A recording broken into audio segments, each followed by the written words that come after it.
Part 3, updating you on my twins that are in the NICU and were born at 23 weeks. Yesterday, they hit 4 months old, so that means we've been in the NICU for over 120 days, which is a long time. I forgot to say in my last video that Brooks, who's at the top, he just hit 7 pounds and Banks just hit 8. So Banks is 1 pound ahead of Brooks. They are identical twins. They are so sweet, but we are just trying to get them home right now and they're both struggling with the same thing. We met with the doctor yesterday about their feeds and where they're at as far as progress. It's really the only thing holding them back from coming home.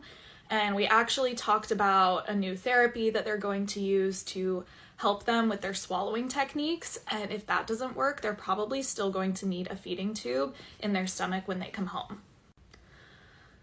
We want the boys home more than anything, and both my husband and I feel more than capable of helping them if they do need a tube, if they don't need a tube, but we're just trying to make sure that the boys are safe. It's looking like we're hoping that they come home before the end of January, but right now their progress isn't really strong enough for us to fully know a date.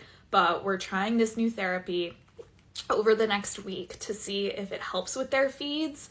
And regardless if it does or doesn't, we may still bring them home on feeding tubes for a little bit. Brooks, let me show you.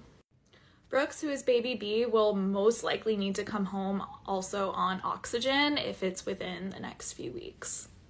We are trying to stay as patient as possible, still go to the hospital every day, but it's definitely been really tough and frustrating knowing that the boys are working so hard and trying their best to breathe, suck, swallow. They're developmentally in a place where they want to be home. They need the stimulation. They're bored in the hospital, but they're not there yet physically with their bodies. And I get it. They were born so early. I'm so grateful that we have a team of people working with them every single day, but